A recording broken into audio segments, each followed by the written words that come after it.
This is the sound of a bad bearing. This is the sound of a good bearing.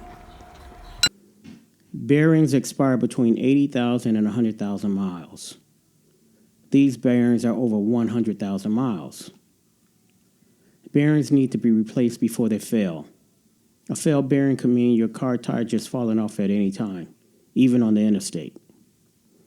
Bearings fail due to bad roads, road construction, extreme weather, excessive speed, sudden acceleration or deceleration, water damage, overheating, and overloading the vehicle.